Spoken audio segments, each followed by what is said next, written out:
আমাদের প্রভু এক, এক নবীর উম্মাহ, জীবন বিধানে কই শিবানী কোরআন।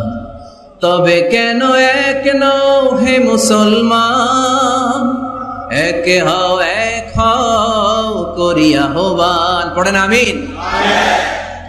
বাইতুল্লাহ এক, মদিনা শরীফ এক। সকল প্রশংসার মালিককে, সকল ক্ষমতার উৎসকে। কেউ যেটা পারে না পারে কে, কেউ যেটা দেখে না দেখে কে, কেউ যেটা শোনে না শোনে কে। সে আল্লাহর আলিশান দরবারে লাখো কোটি শুকর এবং সুজুদ আমরা পড়ে নিচ্ছি কালিমাতুশ শুকর, আলহামদুলিল্লাহ। সবাই একসাথে আওয়াজ করে পড়ুন, রব্বানা লাকাল হামদ হামদান কাসীরান তাইয়িবান মুবারাকান ফীহি ইয়া রাব্বি লাকাল হামদু কামা ইয়ানবাগি লিজালালি ওয়াজহিকা ওয়া আযীমি সুলতানিকা। লাকাল হামদু বিল ঈমান, লাকাল হামদু বিল ইসলাম, লাকাল হামদু বিল কুরআন। আল্লাহ রাব্বুল ইজ্জা ওয়াল জালালের দরবারে শুকরিয়া জ্ঞাপনের পাশাপাশি আমি আজকের প্রোগ্রামের যারা অর্গানাইজিং কমিটি, বাংলাদেশি মুসলিম কমিউনিটি, মালয়েশিয়ার উদ্যোগে আজকের যে গ্র্যান্ড সেন্ট্রো বলরুম ক্লাংয়ের এই এরিয়াতে তাফসির মাহফিল 2023 এই যে চমৎকার তাফসিরের হালাকা বা মজলিসের আয়োজন করা হয়েছে, আমি আমার অন্তরের অন্তঃস্থল থেকে বাংলাদেশি মুসলিম কমিউনিটিকে ধন্যবাদ জানাতে চাই। পাশাপাশি আপনারা যারা বিকেল থেকে এসেছেন, আপনাদের সবাইকে আমি অন্তরের অন্তঃস্থল থেকে শুভেচ্ছা জানাই, মোবারকবাদ জানাই। আহলান ওয়া সাহলান ওয়া মারহাবান বিকুম ফি হাযাল লিকা আত-তাইয়িব আল মুবারক। এই বলরুমের যারা অথরিটি আছেন তাদেরকে শুকরিয়া জানাই, মিডিয়া কর্মীর ভাইদের শুকরিয়া জানাই, আজকের প্রোগ্রামের অ্যাঙ্কর, সংবাদকর্মী ভাইয়েরা, ভলান্টিয়ার্স ভাইয়েরা, সবাইকে অন্তরের অন্তঃস্থল থেকে শুকরিয়া জানিয়ে মহাবিশ্বয় মহাগ্রন্থ আল কুরআন আল কারীম থেকে আমরা তাফসির শুনবো। আমরা সবাই পড়ি ইনশাআল্লাহ। আপনারা সবাই সুস্থ আছেন তো? আলহামদুলিল্লাহ। এটা হচ্ছে কোরআনের প্রতি ভালোবাসা মানুষের, কোরআনের মুআজিজা। কোরআন মানুষকে অ্যাট্রাক্ট করে, আকর্ষিত করে। কোরআনের এই ক্ষমতা আছে। রাসূল সাল্লাল্লাহু আলাইহি ওয়াসাল্লামের কণ্ঠের সুমধুর কোরআনের তেলাওয়াত শুনে অনেক কাফের কালিমা পড়ে মুসলমান হয়ে যেত। আজও কোরআনের তেলাওয়াত শুনে, কোরআনের অর্থ পড়ে, কোরআনের তাফসির পড়ে মানুষ আবেগতাড়িত হয়। এটার ইনফ্লুয়েন্স অনেক আলাদা, এটার ইম্প্যাক্ট আলাদা। এই যে দুর্বার আকর্ষণ, এটা কোরআনের আকর্ষণ, ঠিক কিনা? আমরা সব সময়ের জন্য কোরআনের সাথে সুসম্পর্ক বজায় রাখতে পারি। আল্লাহ তুমি তৌফিক দান করো। প্রিয় ভাইরা, আমি সূরাতুল লুকমান থেকে একটি আয়াত তেলাওয়াত করেছি। সূরাতুল লুকমানের দ্বিতীয় রুকুর তাফসির আজকে আমরা শুনবো। কততম রুকুর? এটা কোরআনের 31 নম্বর সূরা। এটা মাক্কি সূরা। সূরাতুল লুকমান কি সূরা? মাক্কি সূরা। কোরআনের 31তম সূরা এবং অনেকগুলো রুকু আছে এই সূরায়। আমরা দ্বিতীয় রুকু থেকে কথা শুনবো। বেসিক্যালি এই দ্বিতীয় রুকুতে সাইয়েদনা লুকমান আলাইহিস সালাম ওনার ছেলেকে কিছু অ্যাডভাইস করেছিলেন, উপদেশ। বাবা হিসেবে আমরা আমাদের ছেলেমেয়েদের অ্যাডভাইস করি না? তো উনি ওনার সন্তানকে অ্যাডভাইস করেছিলেন। আর এই অ্যাডভাইসগুলো আল্লাহ তাআলার এত ভালো লেগেছে যে আল্লাহ তাআলা কোরআনের মধ্যে সরাসরি তুলে ধরেছেন। তার মানে আল্লাহ তাআলা বুঝাতে চান আমরাও যেন আমাদের সন্তানদেরকে অ্যাডভাইসগুলো করি। এবং আপনি অবাক হবেন, আমরা যখন তাফসিরের ইন ডেপথ তাফসিরে যাব, ভিতরে ঢুকবো, আপনি অবাক হবেন যে 3000 বছর আগের সেই উপদেশমালা কিভাবে মডার্ন টাইমের সাথে এত প্রাসঙ্গিক হতে পারে। আজ থেকে প্রায় 3000 বছর আগের piece of advises, 3000 years back in the history. এত আগের উপদেশ, দেখবেন যে মনে হচ্ছে বর্তমান সময়ের জন্য এই উপদেশগুলো আল্লাহ ধরে ধরে কোরআনে তুলে ধরেছেন। তো এই জন্য আমাদের ছেলে মেয়েদেরকে আমরা কি নসিহত করব, এত দিকে তাকানোর দরকার নাই। বাসায় যে সূরা লুকমান খুলবেন, 31তম সূরা, 12 নম্বর আয়াত থেকে 19 নম্বর আয়াত পর্যন্ত। এই 8টা আয়াত আল্লাহ যা বলেছেন আপনি আর ভাবি মিলে সন্তানদেরকে এটা শোনাবেন। গুড ইনাফ, আর কিছু লাগবে না। প্রিয় ভাইরা, সন্তান আল্লাহর দেয়া অনেক বড় নেয়ামত। আল্লাহু আকবার। নেককার সন্তান আল্লাহর কাছে চাইতে হয়, চেয়ে নিতে হয়। নবীরা দোয়া করেছেন, রব্বি হাবলি মিনাস সলিহিন, আল্লাহ নেককার সন্তান দেন, হে আল্লাহ নেককার পুণ্যবান সন্তান দেন, আল্লাহ এমন সন্তান দেন যাদেরকে দেখলে আমাদের চোখ জুড়ায়। রব্বি জাআলনি মুকিমাস সলাতি ওয়া মিন যুররিয়াতি, আল্লাহ আমাকেও নামাজ কায়েমকারী বানান, আমার সন্তানকেও বানান। তো সন্তানের জন্য দোয়া করতে হয়, নেককার সন্তান চাইতে হয়। আপনারা যারা বিয়ে করেছেন এখনো সন্তান পান নাই, আল্লাহ তাআলা আপনাদেরকে অচিরেই এই সন্তান দান করে আপনাদেরকে ধন্য করুক। যারা এখনো বিয়ে করেননি, বিয়ের পরে আল্লাহ তাআলা আপনাদেরকে সন্তান দান করুক। এটা অনেক বড় নেয়ামত, এটা অনেক বড় নেয়ামত, এটা আল্লাহর কাছে চাইতে হয়। তো এই আলোচনাটা সবার সাথে প্রাসঙ্গিক। যারা বাবা তাদের তো লাগবে ইনস্ট্যান্ট, আজকে রাত্রে যেই শোনাইতে পারবেন। যারা বাবা হতে যাচ্ছেন তারাও আগে থেকে জেনে রাখলেন, ওয়েল প্রিপেয়ার্ড। আর যারা এখনো বিয়েই করেন নাই, প্ল্যান করে রাখেন যে এইটা আমি আমার ওয়াইফের সাথে প্ল্যান করে এই নাসিহাগুলো আমার সন্তানদেরকে আমরা শোনাবো। সবাই পড়ুন ইনশাআল্লাহ। এবার প্রশ্ন করে উত্তর দেন। সূরাটার নাম কি? মাক্কি না মাদানি? কত নম্বর সূরা কোরআনের? 31 নম্বর সূরা। আচ্ছা প্রিয় ভাইয়েরা, কালামুল্লাহ মাজিদে কুরআন আল কারিমে আল্লাহ তাআলা মানুষের নামে মোট 8টি সূরা দিয়েছেন। মানুষের নামে কয়টি? এর মধ্যে 6টি সূরা 6 জন নবীর নামে। 6টি সূরা 6 জন। সূরা হুদ, সূরা ইউসুফ, সূরা ইউনুস, সূরা মুহাম্মদ, সূরা নূহ, সূরা ইব্রাহিম। এই 6 জন নবীর নামে 6টা সূরা। আর মানুষের নামে মোট 8টা, নবীর নামে গেল 6টা, আর রইল কয়টা? 2টা। আল্লাহর প্রিয় ভাজন একজন বান্দা এবং একজন বান্দির নামে আল্লাহ আরো 2টা সূরা দিলেন। আল্লাহর প্রিয় বান্দি মারিয়াম আলাইহিস সালাম, ঈসা আলাইহিস সালামের মা, ওনার নামে একটা সূরা আছে না? কি নাম? সূরা মারিয়াম। আর আরেকটা হচ্ছে এই যে সূরা লোকমান, উনি কিন্তু নবী না। তাহলে আবার বলি, মানুষের নামে আল্লাহ তাআলা কোরআনে কয়টা সূরা দিয়েছেন? 8টি। এর মধ্যে 6টা দিয়েছেন 6 জন নবীর নামে, আর বাকি 2টা আল্লাহর 2 জন প্রিয় বান্দাবান্দির নামে। একটা সূরা মারিয়াম আর একটা সূরাতু লোকমান। তো আমরা শুরুতেই জানবো যে এই লোকমান কে ছিলেন তিনি। লোকমান আলাইহিস সালাম আল্লাহর প্রিয় ভাজন একজন ব্যক্তি ছিলেন, খুব বিজ্ঞ একজন মানুষ ছিলেন, খুব জ্ঞানী প্রাজ্ঞ একজন ব্যক্তিত্ব ছিলেন। দেখতে উনি কালো ছিলেন, কুৎসিত। চামড়াটা কি ছিল? কালো, ব্ল্যাক। তার মানে ব্ল্যাক হইলেই কাউকে ছোট করা যাবে না। কাজী নজরুল বড় সুন্দর লিখেছেন, কালো আর ধলো বাহিরে কেবল, ভিতরে সবাই সমান রাঙ্গা, কেটে দিলে রক্তের রং। যে কালো রঙের তার রক্ত, যে ধবধবে সাদা তার রক্ত লাল। তাহলে ব্ল্যাক হইলেই কাউকে ছোট করা চলবে না। সাইয়েদনা লুকমান আল হাকিম কুৎসিত বর্ণের একজন মানুষ ছিলেন, খাটো একজন মানুষ ছিলেন। কোথায় থাকতেন? মিশর, সুদান, ইথিওপিয়া, যেটা আগের নাম ছিল হাবাসা, এই রিজিয়নে। কেউ কেউ বলেছেন মিশরের কোন একটা এলাকায়, কেউ সুদান, কেউ ইথিওপিয়া। তো রিজিয়নটা কাছাকাছি। কি করতেন? কোন কোন মুফাসসির বলেন তিনি দর্জি ছিলেন, দর্জি। কেউ কেউ বলেন তিনি ছিলেন কানা নাজ্জারান, নাজ্জার মানে কাঠমিস্ত্রি ছিলেন। আবার কোন কোন মুফাসসির বলেন তিনি ছিলেন রাইল গানাম, মেষ পালক।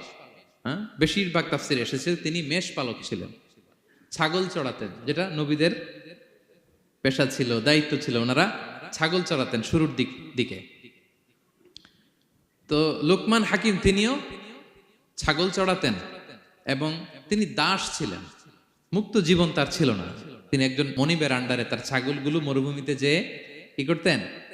চড়াতেন। মজার ব্যাপার হচ্ছে, সারা দুপুর, সারা বিকেল, সারা দিন ছাগল চড়িয়ে আসার পরে লোকমান যখন বাসায় ফিরে আসতো, তখন এলাকার লোকজন সবাই লোকমানের কাছে জড়ো হতো, আর উনি তাদেরকে তার প্রজ্ঞা, তার বিজ্ঞচিত কথাগুলো শেয়ার করতেন, শোনাতেন, এগুলো বলতেন। তো এগুলো দেখে লোকমানের মালিক অবাক, কিরে আমার কাছে এলাকার কেউ আসে না, কিন্তু আমার দাস দেখতে কুৎসিত কালো, এই লোকমানের কাছে সবাই এসে ঘিরে থাকে, কি ওর কাছে কি পায়, কি আছে ওর কাছে? তো শ্রোতাদের কয়েকজনকে ডেকে বলল, ঘটনা কি? তোমরা সবাই লোকমান সন্ধ্যাবেলায় ফিরে আসলে তার পাশে জড়ো হও কেন, কি পাও? তো তারা বলল, আপনার দাস লোকমান, এটা সে সাধারণ কোনো মানুষ নয়, সে অসাধারণ মানুষ। সে এমন কথা বলে, এগুলো শুনলে জীবন পাল্টে যায়। সুবহানাল্লাহ বিহামদিহি। মালিক বলে ঘটনা কি? আমি ওর মালিক, কই কোনোদিন তো এরকম ওর সাথে কোনো কনভারসেশনে যাই নাই, কথা হয় নাই, আমি তো শুনি নাই, দেখি আজকে চেক করে দেখি কি ওর এত বিজ্ঞতা, এত জ্ঞান, এত প্রাজ্ঞতা কিসের দেখি। তো আজকে সন্ধ্যাবেলায় ফিরছে, উনি বলতেছে ইয়া লোকমান ইযবাহ লানা শাতান, একটা ছাগল জবাই করো, ওয়া আখরিজ মিনহা আতিয়াবা মুদগাতাইন, এবার এই ছাগলের সবচেয়ে শ্রেষ্ঠ দুইটা অঙ্গ কেটে নিয়ে আসো, যাও। ফাআখরাজাল লিসান ওয়াল কলব, লোকমান যে ছাগল জবাই করে ছাগলের জিহ্বাটা আর কলব, হার্ট, এই দুইটা কাইটা নিয়ে আসছে, বলতেছে এই দুইটা শ্রেষ্ঠ। বলছে আচ্ছা ঠিক আছে। মালিক আবার বললো ওয়াযবাহ লানা শাতান উখরা ইয়া লোকমান, যাও আরেকটা জবাই করো, ওয়া আখরিজ মিনহা আখবাসা মুদগাতাইন, এবার সবচেয়ে নিকৃষ্ট দুইটা অঙ্গ ছাগলের কেটে নিয়ে আসো, যাও দেখি তো। ফাআখরাজাল লিসান ওয়াল কলব, সে আরেকটা ছাগল জবাই করে আবার জিহ্বা আর হার্ট, কলব কেটে নিয়ে আসছে, বলছে এই যে এটা সবচেয়ে নিকৃষ্ট। তো মালিক বলে মা হাযা ইয়া লোকমান, মা লাকা ইয়া লোকমান, ঘটনা কি লোকমান?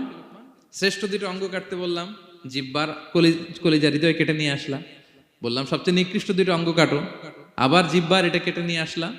তো লোকমান বলতেছে জিহ্বা আর হৃদয় যদি শ্রেষ্ঠ হয়, কলব যদি শ্রেষ্ঠ হয়, এর চেয়ে শ্রেষ্ঠ অঙ্গ আর হতে পারে না। আর জিহ্বা আর কলব যদি খারাপ হয়, মানুষের মুখ আর হৃদয় যদি খারাপ হয়, এর চেয়ে নিকৃষ্ট অঙ্গ আর হতে পারে না। সে তো অবাক, তাই তো? সে চিন্তা করে দেখে, তাই তো, এই মুখ দিয়ে মানুষ ভালো কথা বলে, সত্যের পায়গাম পৌঁছায়, মানুষের কল্যাণের জন্য ডাকে, জিকির করে, তাসবিহ পড়ে, কোরআন তেলাওয়াত করে, তখন তো এই জিহ্বা শ্রেষ্ঠ। আবার এই জিহ্বা দিয়ে যখন সে সমালোচনা করে, গীবত করে, শেখায়াত করে, অন্যকে গালি দেয়, কটু কথা বলে, তখন তো এই জিহ্বাটাই নিকৃষ্ট, ঠিক কিনা? আবার এই হৃদয় দিয়ে, এখানে সিনায় যখন আল্লাহর জিকির বসায়, এই হৃদয় দিয়ে মানুষের কল্যাণের কথা চিন্তা করে, সত্যের কথা চিন্তা করে, তখন তো এটা সবচেয়ে ভালো। আবার এই হৃদয়ে যদি অন্যের ব্যাপারে হিংসা পুষে রাখে, এই হৃদয়ে যদি সে নিজের ব্যাপারে হাই স্টিম, অহংকার পুষে রাখে, তাইলে হৃদয়ের চেয়ে খারাপ অঙ্গার হতে পারে? মালিক অবাক হয়ে গেল, বলতেছে তাই তো লোকমান, আসলেই তুমি অনেক প্রাজ্ঞ, অনেক বিজ্ঞ, যাও, তোমাকে আমি আর এই বন্দিত্বের মধ্যে আটকে রাখতে চাই না, তোমাকে আমি এই ভালো কথাগুলো গণমানুষের কাছে পৌঁছে দেওয়ার জন্য আজ থেকে তোমাকে লোকমান আমি আজাদ করে দিলাম। মুক্ত জীবন পেয়ে মুক্ত বিহঙ্গের মতো তিনি উড়ে বেড়াতে লাগলেন, আর মানুষের কাছে তার এই প্রাজ্ঞ বিজ্ঞচিত কথাগুলো তিনি ছড়াতে লাগলেন। তো তিনি তার সন্তানকে ডেকে বলেছিলেন, কিছু উপদেশ দিয়েছিলেন ডেকে, যে বাবা এটা করো, এটা করো, এটা করো, এটা করো না। এই তার সন্তানকে এই উপদেশগুলো তিনি যে দিলেন, আল্লাহ তাআলার কাছে এত ভালো লেগেছে, এতই চমৎকার এবং পারফেক্ট মনে হয়েছে, আল্লাহ তাআলা কিয়ামত পর্যন্ত গোটা বিশ্বের সব বাবারা মায়েরা যেন তাদের সন্তানদেরকে এই উপদেশ দিতে পারে, হুবহু লিটারালি ওই কথাগুলো আল্লাহ তাআলা কোরআনের মধ্যে তুলে দিয়েছেন। আজকের সূরা লোকমানের দ্বিতীয় রুকুতে মূলত এই তাফসীরটাই আপনাদেরকে শোনাবো। তো কোন প্লট, কোন স্লট আজকে আলোচনা হবে, সবার কাছে ক্লিয়ার? হ্যাঁ, আগ্রহ জাগছে, জানার ব্যাপারে আগ্রহ জাগছে? আচ্ছা, আসুন আমরা মহাবিশ্বের মহাগ্রন্থ আল কোরআন আল কারীম থেকে সরাসরি আলোচনা শুরু করি।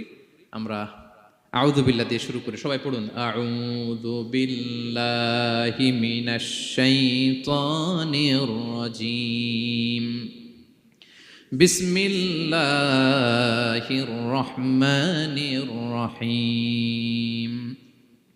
ولقد آتينا لقمان الحكمة أن اشكر لله ومن يشكر فإنما يشكر لنفسه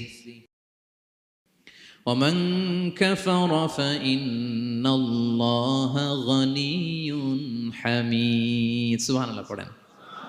আল্লাহ তাআলা বলছেন ওয়ালাকাদ আতাইনা লুকমানাল হিকমা, আমি লোকমানকে হিকমত দিয়েছি, প্রজ্ঞা দিয়েছি, আর বলেছি আনিশকুর লিল্লাহ, লোকমান আল্লাহ শুকরিয়া করো। ওমান ইয়াশকুর ফাইন্নামা ইয়াশকুরু লিনাফসি, যে আল্লাহ শুকরিয়া করে সে তার নিজের জন্যই করে, এটা নিজের জন্যই ভালো। ওমান কাফারা ফাইন্নাল্লাহা গানিয়ুন হামিদ, আর যে শুকরিয়া করে না, নাশুকরি করে, অকৃতজ্ঞ হয়, তাহলে জেনে রেখো আল্লাহ তাআলা তিনি গানি, অমুখাপেক্ষী, তিনি হামিদ, সদা প্রশংসিত। সুবহানাল্লাহ পড়েন। তাহলে আল্লাহ তাআলা বললেন আমি লোকমানকে প্রজ্ঞা দিয়েছি, হিকমত দিয়েছি। হিকমত, হিকমত শব্দের সাথে আপনারা পরিচিত আছেন না? আমি লোকমানকে হিকমত দিয়েছি, এটা অনেক দামি জিনিস, সবার থাকে না। হিকমত জিনিসটা কি? না, জ্ঞান হচ্ছে নলেজ, আর হিকমা হচ্ছে বাংলায় বলে প্রজ্ঞা, হ্যাঁ, ইংরেজিতে বলে উইজডম। দেখি কেউ বলতে পারে কিনা, একজন আমাকে শোনান দেখি হিকমতটা কি, দেখি কেউ কিছু বলতে পারেন কিনা। হিকমত মানে ক্ষমতা, একজন বলছে। আচ্ছা, আর অলৌকিক সামথিং, আর শক্তি, আর হ্যাঁ এদিক থেকে যোগ্যতা, আর জ্ঞান। ঠিক আছে, আমার ভাইরা চেষ্টা করছে, আলহামদুলিল্লাহ। আচ্ছা, হিকমাত আর ইলমের মধ্যে পার্থক্য আছে। হিকমা is something more than knowledge. আজকে শিখে যান। ইলম মানে যেটা জ্ঞান বা নলেজ, নলেজের সাথে যখন কমন সেন্স যুক্ত হয় তখন এটা হিকমা হয়ে যায়। সুবহানাল্লাহ কইতে পারলেন না? নলেজ, নলেজ আর common sense, I repeat, knowledge আর কমন সেন্স ইকুয়াল টু হিকমা বা উইজডম। শুধু জ্ঞান থাকলেই হয় না, জ্ঞানটা কিভাবে আপনি অ্যাপ্রোচ করবেন, প্রচার করবেন, প্রেজেন্টেশন করবেন, উপস্থাপন করবেন, এটা জানার দরকার আছে না নাই? অনেকের অনেক জ্ঞান আছে কিন্তু কিভাবে বলতে হয়, কতটুকু বলতে হয় এটা জানে না, তাই না? তাহলে জ্ঞানকে কাজে লাগানোর যে মেকানিজম, যে কর্মকৌশল, এটার নাম হিকমা। আল্লাহ বলেছেন হিকমতের সাথে দাওয়াত দাও, উদউ ইলা সাবিলি রাব্বিকা বিল হিকমা, হিকমতের সাথে দাওয়াত দাও। নামাজ পড়া ফরজ, সবাই জানি না আমরা, এটারে বলে ইলম। কিন্তু নামাজটা কিভাবে পড়তে হয়, রুকু কেমনে দিতে হয়, সেজদা কেমনে করতে হয়, সালাম ফিরায় কিভাবে এটা এক্সিট করতে হয়, এই পুরো মেকানিজমটা জানার নাম হিকমা। তাহলে knowledge plus common sense equal to হিকমা। জ্ঞান আর কমন সেন্স একসাথে যদি হয় এটা উইজডম বা প্রজ্ঞা হিসেবে রিফ্লেক্ট করে। বুঝতে পারছেন? আল্লাহ বললেন আমি লোকমানকে প্রজ্ঞা দিয়েছি। হ্যাঁ, ওমাই ইউতাল হিকমাতা ফাকাদ উতিয়া খায়রান কাসীরা, আর যাকে আমি প্রজ্ঞা দিয়েছি তাকে আমি অনেক কিছু দিয়েছি।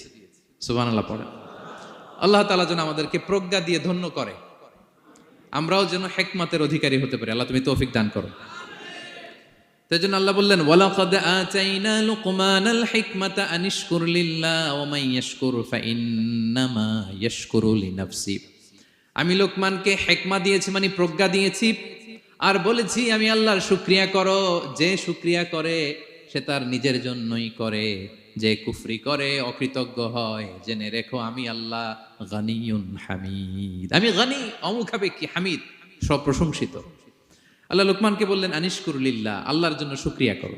শুকরিয়া যে করে সে তার নিজের জন্যই করে, এখানে আল্লাহর কিছু হয় না। নাকি আমরা শুকরিয়া করলে আল্লাহর ক্ষমতা 1 ইঞ্চি বেড়ে যায়? আমরা গোটা বিশ্বের সবাই সিজদায় পড়ে থাকলে আল্লাহর ক্ষমতা একটু বেড়ে যাবে না? বাড়বে। আর আমরা সবাই যদি সবচাইতে পাপী হয়ে যাই আল্লাহর ক্ষমতা কমে যাবে না? কমবে। তাহলে লাভ লস আল্লাহর কিছু নাই, লাভ লস সব কাদের? আওয়াজ করে সবাই বলুন, লাভ লস কাদের? শুকরিয়া করলে আমাদের লাভ। লা ইন শাকারতুম লা আযীদান্নাকুম ওয়া লা ইন কাফারতুম ইন্না আযাবি লাশাদীদ। আল্লাহ বলেন যদি তোমরা শুকরিয়া করো নিয়ামত বাড়িয়ে দেব, আর যদি কুফরি করো জেনে রেখো আমার আযাব, আমার পানিশমেন্ট, আমার শাস্তি বড় কড়া।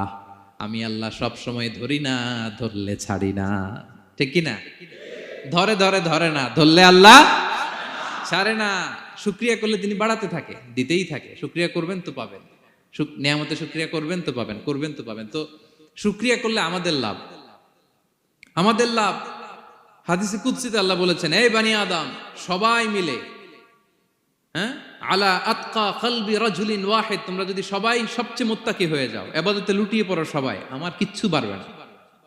আর তোমরা সবাই যদি আফজারি কলবি রাজুল ওয়াহিদ, সবচেয়ে নিকৃষ্ট আত্মার মানুষ হও, পাপাচারে ডুবে যাও, আমি আল্লাহর ক্ষমতার 1 ইঞ্চিও কমবে না। তাহলে শুকরিয়া করলে কাদের লাভ? সেটাই আল্লাহ বললেন শুকরিয়া করলে তোমাদের লাভ। ওমান কাফারা ফা ইন্নাল্লাহা গানিয়ুন হামিদ। তিনি অমুখাপেক্ষী, অমুখাপেক্ষী, তিনি কারো কাছে ঠেকা না, কিন্তু আমরা তার কাছে ঠেকা। ঠিক কিনা? আমরা বিপদে পড়লে কার কাছে চাই? আল্লাহ কারো কাছে চায়? আমাদের ফরিয়াদ আমরা কার কাছে জানাই? আল্লাহর কি কারো কাছে ফরিয়াদ জানানো লাগে? তিনি গানিয়ুন হামিদ, অমুখাপেক্ষী, কারো প্রতি তিনি মুখাপেক্ষী নয়। গোটা বিশ্ব তার কাছে প্রার্থনা করে, গোটা বিশ্ব মুখ থুবড়ে তার কাছে পড়ে থাকে, গোটা বিশ্ব লুটিয়ে পড়ে সিজদায় পড়ে তার কাছে রোনাজরি করে, কিন্তু তিনি কারো কাছে কিছু চেতে হয় না। তিনি গানিয়ুন হামিদ। এরপর আল্লাহ তাআলা সেদিন লোকমান আলাইহিস সালাম সন্তানকে কি উপদেশ দিলেন এর পরের আয়াত থেকে শুরু করলেন। আল্লাহ তাআলা বললেন, ওয়া ইয ক্বালা লুকমানু লিবনিহি ওয়া হুয়া ইয়াইদুহু ইয়া বুনাইয়া লা তুশরিক বিল্লাহ ইন্নাশ শিরকা লাযুলমুন আযীম। আল্লাহ বললেন, স্মরণ করুন সে সময়ের কথা যখন লোকমান তার সন্তানকে বলেছিল, কি অবস্থায়? ওয়া হুয়া ইয়াইদুহু, ওয়াজ করতেছিল, ছেলেকে নাসিহাত করতেছিল, কাউন্সেলিং করতেছিল। ফ্যামিলিতে এটা খুব জরুরি, নাসিহা করা, একে অপরকে উপদেশ দেয়া। কারণ আদ-দীনু আন-নাসিহা, দিন মানেই কল্যাণ কামনা করা, দিন মানেই অন্যকে কি দেয়া? উপদেশ দেয়া, নাসিহা দেয়া। এটা যেন আমরা দেই। এজন্য ফ্যামিলি কাউন্সেলিংটা জরুরি। নিজেই হুট করে সব সিদ্ধান্ত নেবেন না। আপনার স্ত্রীর সাথে পরামর্শ করুন, আপনার সন্তানদের সাথে পরামর্শ করুন। দেখেন সাইয়েদনা ইব্রাহিম আলাইহিস সালাম তিনি স্বপ্নে দেখলেন তিনি ইসমাইলকে জবাই করতেছে। এটা দেখেই ডিরেক্টলি জবাই করতে উদ্যত হলেন না। তিনি ছেলেকে বললেন, ফানজুর মাযা তারা ইন্নী রাআইতু ফিল মানামি আন্নী আযবাহুক। ইসমাঈল, আমি স্বপ্নে দেখেছি যে আমি তোমাকে কি করছি? জবাই করছি। ফানজুর মাযা তারা, what's your opinion about it, what do you think about ইট।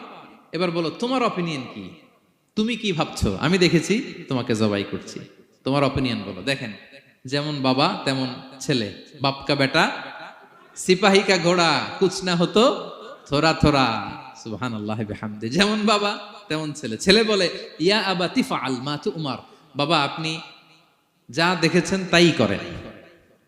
সাতাজিদুনি ইনশাআল্লাহু মিনাস সাবিরিন, আপনি অচিরে আমাকে ধৈর্যশীলদের অন্তর্ভুক্ত পাবেন। আল্লাহু আকবার।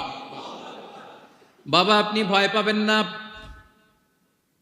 বিচলিত হবেন না, আমার কারণে আপনি আল্লাহর কাছে লজ্জিত হবেন না। আপনি যেমনটি দেখেছেন তেমনটি করুন, ভয় পাবেন না, অচিরেই আপনি আমাকে ধৈর্যশীলদের অন্তর্ভুক্ত পাবেন।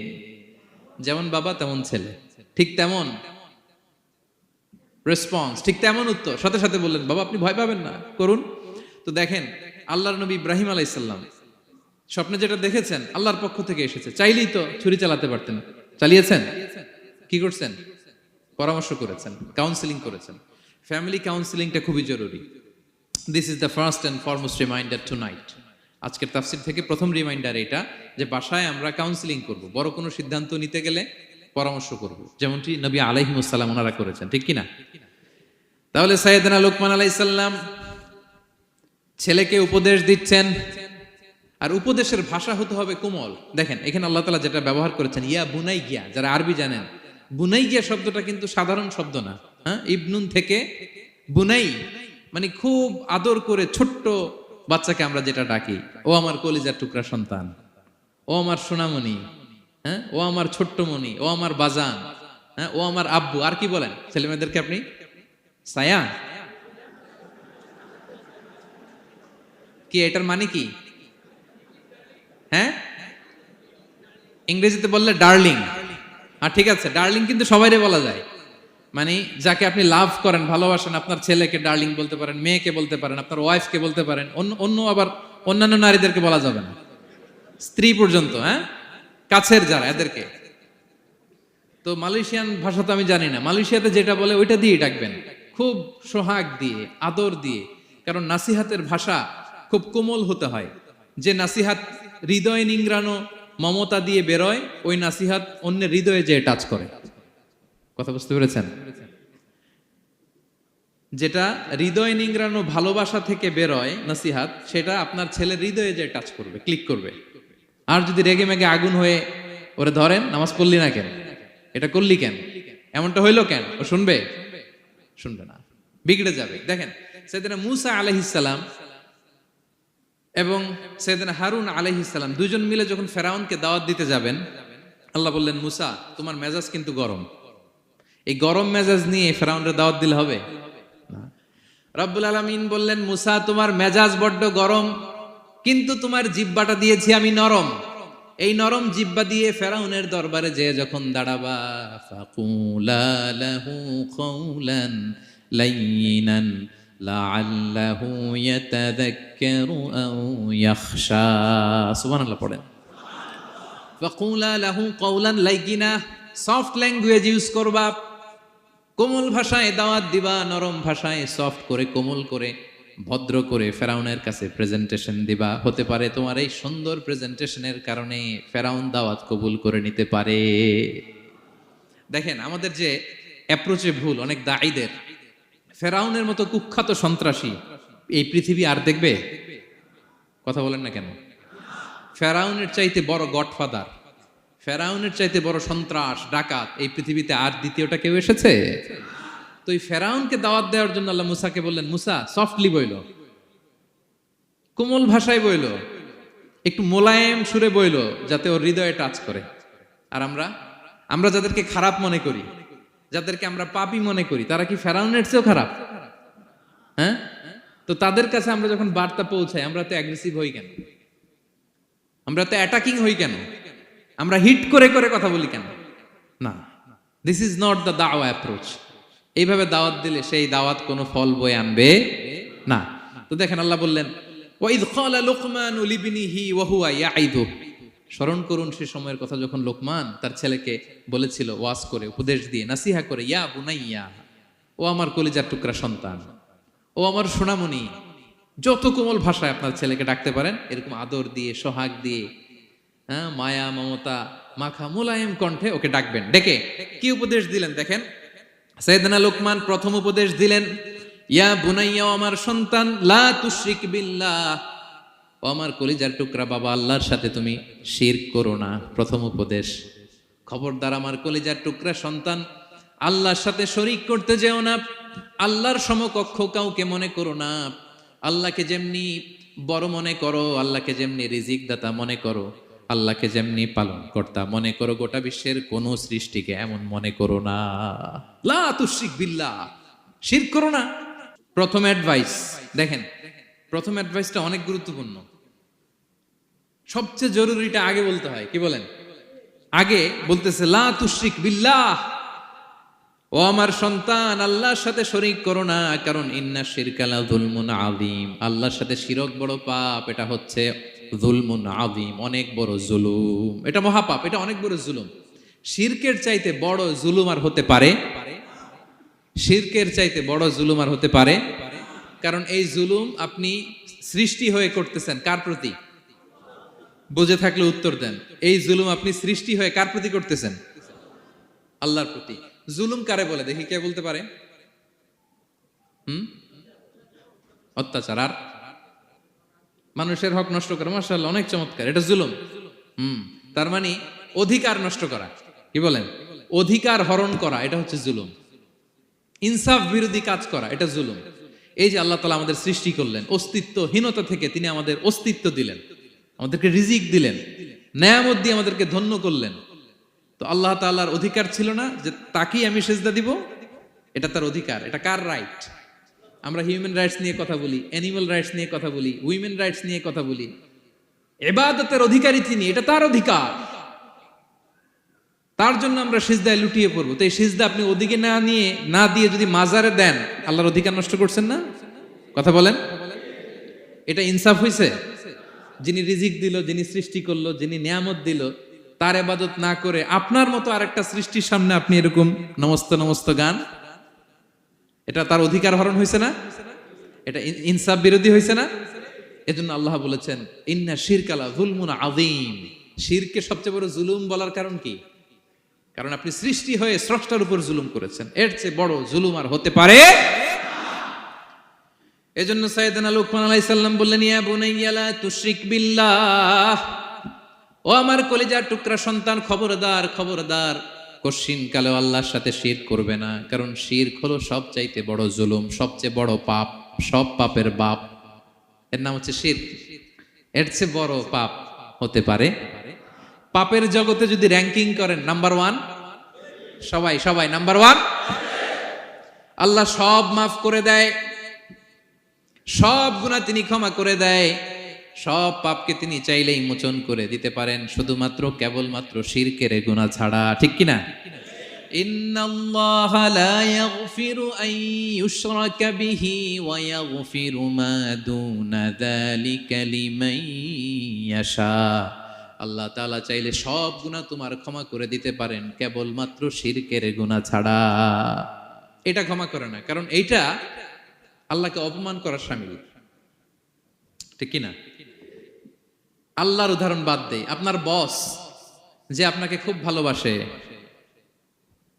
যে আপনাকে স্যালারির বাইরেও আরো অনেক কন্ট্রিবিউশন করে, টাকা দেয়, আদর করে, এই সুবিধা দেয়, ওই সুবিধা দেয়, আপনি উনারে শ্রদ্ধা না দেখাইয়া এই শ্রদ্ধা আপনি অন্যদের দেখান, কিন্তু উনারে শ্রদ্ধা করেন না, উনি এটা মেনে নিবে? কথা বলেন। যে আল্লাহ আপনার জীবন দিলেন, রিজিক দিলেন, সব দিলেন, গোটা জগৎটাই তো তা, সব দেওয়ার পরেও সিজদা যে আপনি কোথায় দেন? হ্যাঁ, মাজারে, দরগায়, বাবার কাছে। এরকম আছে না নাই? হ্যাঁ, আমাদের এখানে কেউ নাই। হ্যাঁ, দেশে গেলে এরকম মাজারে যে মানত টানত করেন নাকি? হ্যাঁ, মানত করেন? মাজারে সেজদা দেওয়া যাবে? চাইতে হবে একটা সত্তার কাছে, চিল্লায় বলুন তো তিনি কে? এজন্য বিশ্বনবী বললেন, ইযা সাআলতা ফাসআলিল্লাহ, চাইলে আল্লাহর কাছে চাও। ওয়া ইযা ইসতাআনতা ফাসতাইন বিল্লাহ, সাহায্য যদি চেতে হয় একজনের কাছে চাইবা, চিল্লায় বলেন তিনি কে? নাকি বাবার কাছে? হ্যাঁ, দয়াল বাবা রে দয়া করো আমারে। আপনার বাবার যখন ডায়রিয়া হয় উনি চায় কার কাছে? আপনার বাবা যখন বিপদে পড়ে কাঁদে কার কাছে? এই জন্য আমরা চাবো কার কাছে? দয়ালা আল্লাহ রে দয়া করো আমারে, এটা বলতে হবে, ঠিক কিনা? বলেন সবাই, দয়ালা আল্লাহ রে দয়া করো আমারে। এজন্য এই জিনিসটা সাইয়েদনা লোকমান আলাইহিস সালাম প্রথমে ফোকাস করলেন, বললেন লা তুশরিক বিল্লাহ, ও আমার কলিজার টুকরা সন্তান, আল্লাহর সাথে শিরক করো না, খবরদার, আল্লাহর সাথে কাউকে সমকক্ষ মনে করবা না, কারণ ইন্না শিরকা লা যুলমুন আযীম, শিরিক হলো সবচাইতে বড় পাপ, মহা জুলুম। এই জুলুম আল্লাহর প্রতি করা হয়। তাহলে প্রথম উপদেশটা বুঝতে পারছেন আমার প্রিয় ভাইরা? আল্লাহর সাথে শিরক করা চলবে না। চাইবো কার কাছে? সন্তান হয় না, কই চাবেন? নাকি মাজারে? মাজারে চাওয়া যাবে? বাবার কাছে চাওয়া যাবে? ছেলে সন্তান দেয় কে? মেয়ে দেয় কে? ছেলে মেয়ে দুটোই দেয় কে? ছেলেও দেয় না, আবার মেয়েও দেয় না। চিৎকার করে বলেন তো তিনি কে? আমরা তার কাছে চাইব, সব পরিস্থিতিতে আমরা একজনের কাছে চাইব, তিনি কে? আবার রব্বুল আলামিন বিশ্বনবীকে জানিয়ে দিলেন, ও নবী শোনো শোনো, তোমার আগে সব নবীকে আমি জানিয়ে দিয়েছি, লা ইন আশরাকতা লা ইয়াহবাতান্না আমালুকা ওয়া লা তাকুনান্না মিনাল খাসিরিন, তুমি যদি আল্লাহর সাথে কাউকে শিরক করে ফেলো, তোমার সব আমলগুলো বাতিল হয়ে যাবে, কিয়ামতের ময়দানে তুমি হবা খাসিরিন, ক্ষতিগ্রস্ত, কিছুই থাকবে না। কিয়ামতের ময়দানে তুমি হবা হাই হাই কোম্পানির ম্যানেজার। যদি শিরক করো তোমার আমল বাতিল, খবরদার, কিয়ামতের দিন তুমি হাই হাই করবে, অভাগা দুর্ভাগা হয়ে উঠবে। এজন্য শিরককেও আমরা না বলে দিব। শিরকের সাথে আমাদের কোনো সম্পর্ক আছে? জোরে বলেন। গুরুত্বপূর্ণ পয়েন্ট, এজন্য ছেলেকে আগে বললো, বাবা খবরদার শিরক করো না। আবার হাদিসে কুদসিতে রব্বুল আলামিন বলেন, গোলাম কিয়ামতের কঠিন ময়দানে গোটা জমিন পরিমাণ গুনার বোঝা নিয়ে যদি তুমি আমি আল্লাহর দরবারে হাজির হয়ে যাও, আর ওই গুনার বোঝার মধ্যে যদি শিরকের গুনাহ না থাকে, আমি আল্লাহ গোটা জমিন পরিমাণ ক্ষমার বস্তা নিয়ে তোমার কাছে হাজির হয়ে যাব। কথাটার ওজন দেখছেন? জমিন পরিমাণ গুনাহ নিয়ে আসছো আমার কাছে কিয়ামতের দিন। ওই গুনার মধ্যে অনেক ধরনের গুনাহ, নামাজ পড়ো নাই, রোজা রাখো নাই, এই করছো সেই করছো, কিন্তু এই গুনার বিশাল পৃথিবী পরিমাণ গুনার বোঝার মধ্যে শিরকের গুনাহ নাই। তাহলে আমি আল্লাহ এই দুনিয়া পরিমাণ ক্ষমার বোঝা নিয়ে তোমার কাছে চলে আসবো। শিরক করা যাবে? তাহলে প্রথম উপদেশ দিলেন, হে আমার কলিজার টুকরা সন্তান, শিরক করো না, শিরক করো না। আমার ভাইয়েরা, আমার কলিজার টুকরা ক্লাঙের ভাইয়েরা, সন্তানদেরকে এই শিরকের ব্যাপারে, শিরকের ভয়াবহতার ব্যাপারে আপনাকে জানাতে হবে। It's your duty. আপনি শুধু বাবা হইলেই চলবে না, আপনার ছেলে মেয়ে কোন পথে চলবে এটা আপনাকে ঠিক করে দিতে হবে। ওরা এখন ছোট, ছোট থেকে যদি এই তাকওয়ার সফটওয়্যারকে ইনস্টল করে দেন, ওই সফটওয়্যার দিয়ে তার জীবন চলবে, ঠিক কিনা? হ্যাঁ, ওরা যখন ছোট থাকে কাদামাটির মতো থাকে, কাদার মাটিকে যেমন ডিজাইন করতে মনে চায় করা যায় না? একই কাদা মাটি দিয়ে বল বানানো যায়, ঘর বানানো যায়, পুতুল বানানো যায়, ওই এটা বানানো যায়, অনেক কিছু বানানো যায়। কিন্তু এটা যখন শুকিয়ে শক্ত হয়ে যায় আর কিছু করা যায়? হ্যাঁ, আমাদের আঞ্চলিক ভাষায় বলে কাঁচা না নোয়ালে বাস, পাকলে করে। ছোটবেলা থেকেই now this is the high time, ওদেরকে এডুকেট করার এখন মোক্ষম সময়। এটা আপনার রেসপন্সিবিলিটি বাবা হিসেবে করতেই হবে। নতুন প্রজন্মকে আমাদের বাঁচাতেই হবে, ঠিক কি না? মানুষের পেট থেকে বেরোলেই কেউ মানুষ হয় না। গরুর পেট থেকে যেটা বেরোয় এটা গরু, ছাগলের পেট থেকে বেরোলেই ছাগল হয়ে যায়, হাতির পেট থেকে বেরোলেই হাতি হয়ে যায়। কিন্তু মানুষের পেট থেকে একটা কিছু বেরোলেই ওটা মানুষ হয়, ওটার মানুষ বানাতে হয়। কি করতে হয়? মানুষ বানাতে হয়। গরুকে কেউ কোনোদিন বলে না তুই গরুর মতন গরু হ। ছাগলরে কেউ কোনোদিন কইছে যে তুই ছাগলের মতো ছাগল হ। কিন্তু এই মানুষকেই বলা হয় তুমি মানুষের মতো মানুষ হও, মানুষের মতো মানুষ হও। মানুষের মতো মানুষের বড্ড অভাব, ঠিক কি না? তো আমাদের ছেলেমেয়েরা মানুষের মতো মানুষ হোক, আমরা চাই কি চাই না? এই উপদেশগুলো আমাদের দিতে হবে, ওদেরকে জানাতে হবে। ছোট্ট মানুষ অনেক কিছুই বুঝে না, ওদেরকে কোনটা সত্যবাদিতা, কোনটা ন্যায়পরায়ণতা, কোনটা আমানতদারিতা, কোনটা চুরি ধরে ধরে বুঝাতে হয়। আমাদের ছোট্ট সোনামণিরা দেখবেন ছোটবেলায় ওই ছোট অবস্থায় যারা থাকে, ছোট স্কুলে যায়, স্কুলে যে আরেকজনের পেন্সিল ব্যাগে করে নিয়ে আসে দেখবেন।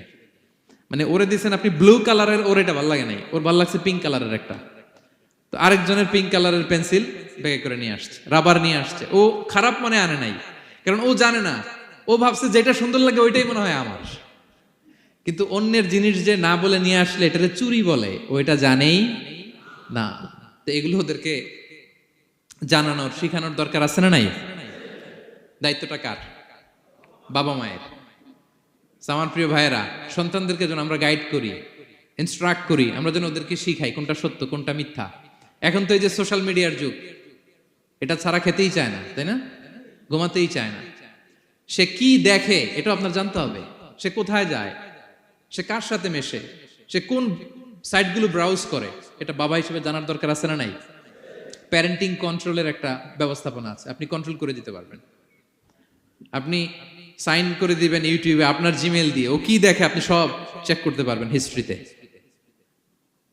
যুগ যেমন, ওই যুগের মেডিসিনও তেমন, ওইভাবে আপনাকে নিয়ন্ত্রণ করতে হবে। কারণ এই যুগে আমাদের তরুণ শিশু কিশোররা এত এত চ্যালেঞ্জের সম্মুখীন হচ্ছে যেটা আগে কখনো হয় নাই। The world is changing so fast, it's very difficult to handle our teenagers. ওদের প্রশ্ন শুনলে আপনি অবাক হয়ে যাবেন। আমি উত্তর দিতে পারি না মাঝে মাঝে, আমার ছোট মেয়ের অনেক প্রশ্নের উত্তর দিতে পারি না, মানে পারি, ও মানতে চায় না, আর্গুও করে, এমন এমন কথা বলে যেগুলো আমরা 10-15 বছর বয়সেও শিখি নাই। আজকে 5-6 বছরের ছোট বাচ্চা, ছেলে মেয়ে আপনাকে এমন প্রশ্ন করবে আপনি অবাক হয়ে যাবেন। এই জন্য ছোটবেলা থেকেই ওদের মন মস্তিষ্কের ভেতরে এই ইসলামের শিক্ষাটা ঢুকাই দিতে হবে আমার ভাইয়েরা। ইসলাম সেটাই চায়। যে এইমাত্র জন্মগ্রহণ করছে যে বাচ্চাটা, নবজাতক, নিউ বর্ন বেবি, ওর আমল নামা শুরু হয়েছে? সবাই বলেন, এইমাত্র ভূমিষ্ঠ একটা বাচ্চার আমল নামা শুরু হয়েছে? তারপরে ইসলাম বলে ওর কানের সামনে আল্লাহু আকবার, আল্লাহু আকবার বলে আল্লাহর নামটা ঢুকিয়ে দাও।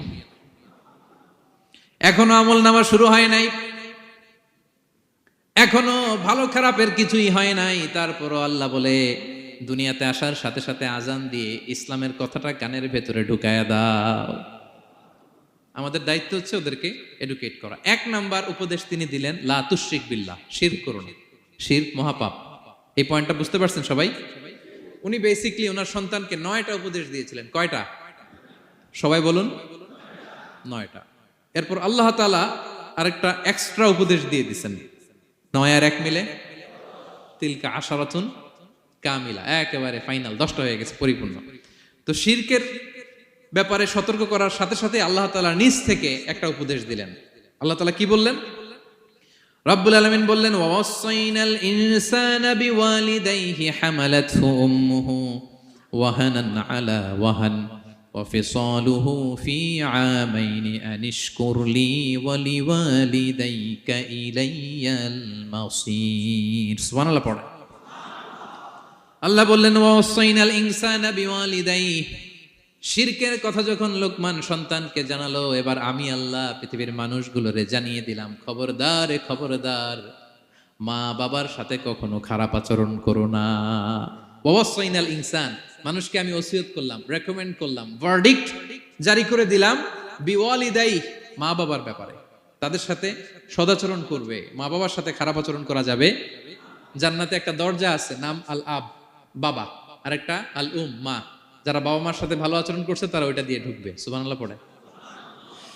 এক লোক বললেন, ইয়া রাসূলুল্লাহ, আমার মাকে কাঁধে করে কাবার চারদিকে ঘুরিয়েছি, তাওয়াফ করিয়েছি, প্রচন্ড রোদের মধ্যে আমার মাকে কাঁধে করে কাবার চারদিকে লাব্বাইক লাব্বাইক বলে অনেকবার ঘুরিয়েছি। ইয়া রাসূলুল্লাহ, আপনি আমাকে বলে দেন, ছোটবেলা যখন আমি আমার মায়ের বুকের দুধ খেয়েছি, ওই দুধের শোধটুকু আদায় হয়েছে কিনা? বিষ্ণুই বললেন, কি প্রশ্ন করলা তুমি?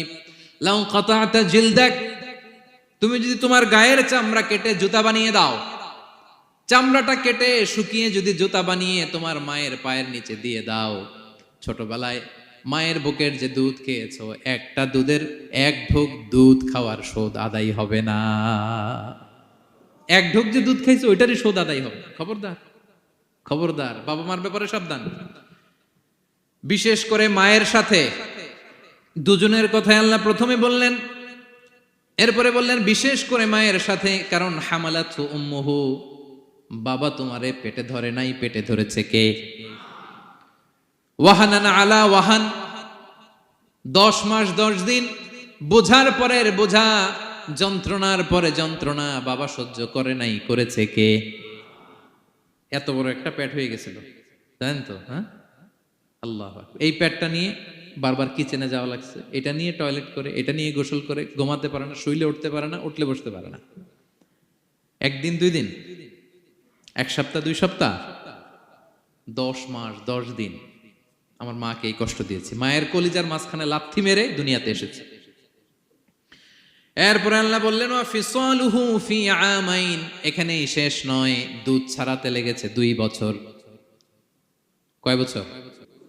ওগো মা, তুমি এই ধরনের শ্রেষ্ঠ নেয়ামত, তোমারই পদ তলে রয়েছে জান্নাত।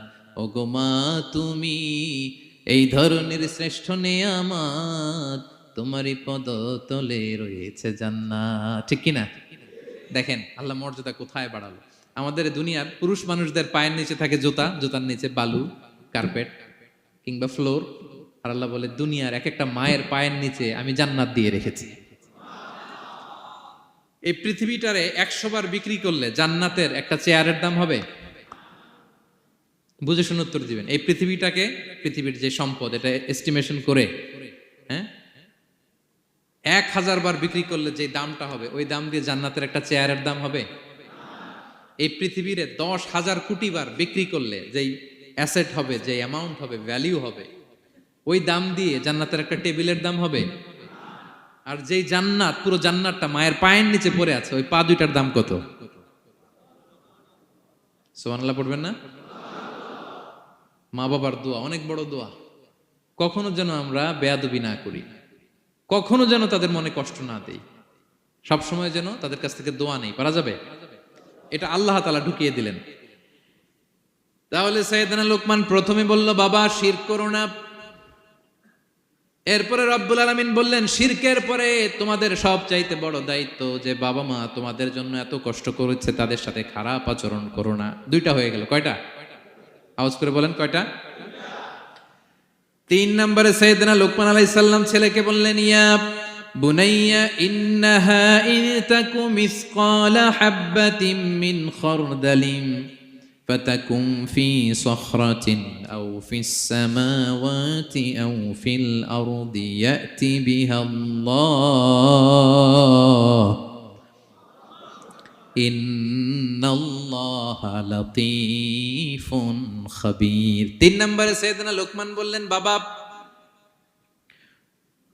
সরিষার দানা পরিমাণ কোনো ভালো কাজ যদি তুমি করো, কিংবা খারাপ কাজ যদি তুমি করো, সেটা যদি মাউন্ট এভারেস্টের উপরে উঠে করো, কোনো খারাপ কাজ, আও ফিস সামাওয়াতি, মহাশূন্যে যেয়ে যদি করো, আও ফিল আরদে, জমিনের অতল গহ্বরে কোনো সুরঙ্গ বানিয়ে সেখানেও যে যদি কোনো পাপ করো, ইয়াতি বিহাল্লাহ, সেটাও আল্লাহ নিয়ে আসবে।